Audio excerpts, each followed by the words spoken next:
মা শব্দটা কতই না সম্মানের, কত সম্মানের জায়গায় না আমরা তাদেরকে বসিয়েছি। সবাই মাকে কত ভালোবাসি, তাই না? কিন্তু এই শাশুড়িগুলো কোথা থেকে আসে বলেন তো?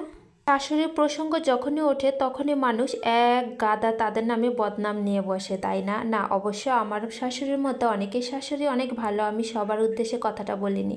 দুই মেয়ের মা আমি, এই মেয়েদের যে কোন শাশুড়ির ছেলের কাছে বিয়ে দিব আল্লাহই জানে। খুব ভয় হয় মাঝে মাঝে, কোথায় মেয়েদের বিয়ে দিব বলেন তো? ছোট দুইটা মেয়ে, এখনই কত টেনশন। আমরা মা, আমরাই তো একদিন শাশুড়ি হব, আবার আমরাই ভয় পাই, কি অদ্ভুত। আসলে আমরা এরকমই। আসসালামু আলাইকুম, সবাই কেমন আছেন? আশা করি আল্লাহর রহমতে সবাই ভালো আছেন। এই শীতের দিনে বাইরে কেমন অন্ধকার অন্ধকার, এই সময় না আমার কাছে সবজি খিচুড়িটা ভীষণ ভালো লাগে। শীত শুরু হয়ে গেছে আর সবজি খিচুড়ি খাবো না এটা তো হতেই পারে না। যদিও আমার বর সবজি খিচুড়ি একদমই পছন্দ করে না, তো আজকে যেহেতু সে দুপুরে খাবে না, তো আমরা তো একটু খেতেই পারি। আজকে সকালের কিছু মুহূর্তের ভিডিও আপনাদের সাথে শেয়ার করছি। সকালে ঘুম থেকে উঠেই দুই মেয়ে তো একদম মাস্তিতে আছে, আর এই যে আমার ছোট মেয়ে রান্না করে আসলে ও এখানে আটকে যায় ভিতরে, আর আসতে পারে না। এ আমার বেশ হাসি খুশি, আমি যখনই রান্না করি ও কোথাও আমাকে না খুঁজে ও রান্না করেই চলে আসার। ও যেহেতু ঢুকে যায়, ছোট মানুষ যে কোনো দুর্ঘটনা ঘটতে পারে, তাই আমি এখানে আটকে দিয়েছি যেন ও ঢুকতে না পারে। আর ওখানে দাঁড়িয়ে দাঁড়িয়ে না ও অনেক হাসে। আজকে খিচুড়ি দিয়ে মাংস বা মাছ ভাজা অন্য কিছুই খাবো না, আজকে হচ্ছে ভর্তা দিয়ে খাবো, ভর্তা আর হচ্ছে সালাদ দিয়ে খাবো। আমার ছোট মেয়েটা ঘুম থেকে যখনই ওঠে সকালবেলা আমাকে না খুঁজে আগে ওর বোনকে খোঁজে। ও জানে আমার আরেক পাশে ওর বোন থাকে, তাই আমার উপর দিয়ে ওর কাছে চলে যাবে, গিয়ে আগে চুল টানবে, ওকে ধরবে, টানবে। ছোট হলেও কত বোঝে, তাই না? এই তো আমি চুলায় খিচুড়িটা বসিয়েই চলে আসলাম বিছনা গুছাতে। আসলে বিছনাটা না গুছালে না যতই কাজ করি মনে হয় যে ঘর একদম এলোমেলো হয়ে থাকে। আগে যদিও মশারিটা সুন্দর করে খুলে গুছিয়ে রেখে দিতাম, কিন্তু এখন আর সেই সুযোগটা হয়ে ওঠে না, যেহেতু ছোট বাচ্চা অনেক দ্রুত কাজ করতে হয় আর বাচ্চা তো কান্নাকাটি শুরু করে দেয়। এই তো এই জায়গাটা হচ্ছে একটু ভেঙে গেছে, এখানে হচ্ছে আমি কষ্টিপ দিয়ে আটকে দিয়েছি ভিতরে কাপড় দিয়ে, আর আমার মেয়ে হচ্ছে এখানে এসে এটা শুধু টানবে, মানে যতক্ষণ পর্যন্ত সে উঠাতে না পারছে ততক্ষণ পর্যন্ত ওর চেষ্টা একদমই থামিয়ে রাখেনি। তার মায়েদের আসলে অনেক বেশি ব্যস্ত থাকতে হয়। এই তো এখন প্রায় দুপুর হয়ে গিয়েছে, এখন আমি ফ্রেশ হতে পারিনি, সকালে এখনো খাওয়া হয়নি, ফ্রেশও হয়নি, দুই বাচ্চাকে মাত্র খাওয়াইছি।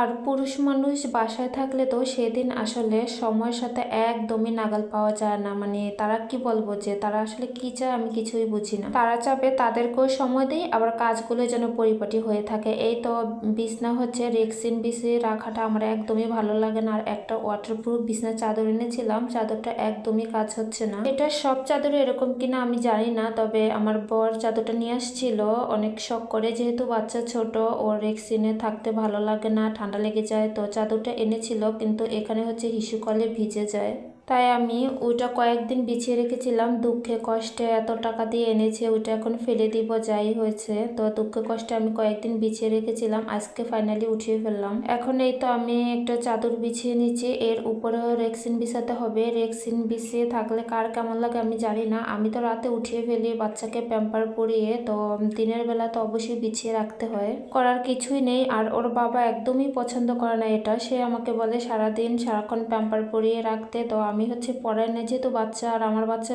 যেহেতু একটু আনইজি ফিল করে প্যাম্পার্স পরালে, তাই আমি বেশিক্ষণ ওকে পরিয়ে রাখতে চাই না। এই বেডশিটটা হচ্ছে বাণিজ্য মেলা থেকে এই বছর আনা হয়েছে, এটা আমার হাজব্যান্ড পছন্দ করে এনেছে, আমার কাছে ভালোই লেগেছে। আপনাদের কাছে কেমন লাগছে একটু অবশ্যই জানাবেন। এ হচ্ছে কিছু কিছু প্রোডাক্ট আছে যেগুলো বাণিজ্য মেলা থেকে কিনে, সবসময় অন্য কোনো জায়গা থেকে সে কিনে না, আমি জানি না কেন, তার কাছে নাকি ভালো লাগে বলে, ওখানে নাকি আপডেট যে নতুন নতুন ডিজাইন বা ভালো কাপড় ওখানে নাকি ভালো পাওয়া যায়। প্রত্যেক বছর বাণিজ্য মেলা যখনই শুরু হয় তখনই সে দুটো বেডশিট, তারপর হচ্ছে শার্ট প্যান্টের কাপড়, তারপরে হচ্ছে গায়ে দেওয়ার চাদর, এই কিছু কিছু জিনিস আছে সে ওখান থেকে নিয়ে আসে। তাই বাণিজ্য মেলা শুরু হলে সে অন্য কিছু না আনলেও এই কয়েকটা জিনিসের উদ্দেশ্য করে সে মেলায় যাবেই, এরকম একটা ব্যাপার প্রত্যেকবারে। আমি অবশ্য এখন যাই না, যেহেতু বাণিজ্য মেলা এখন অনেক দূরে আর রোডঘাট অনেক ভাঙা, ছোট বাচ্চা, আমার দুইটা বাচ্চা সামলিয়ে সব কাজ টাজ করে ঘর গুছিয়ে রাখতে আমার অনেক বেশি কষ্ট হয়ে যায়। আসলে ঘর তো গুছানো, মানে কি বলবো যে গুছিয়ে রাখতেই পারি না। এই যে আমার ছোট্ট টুনটুনি।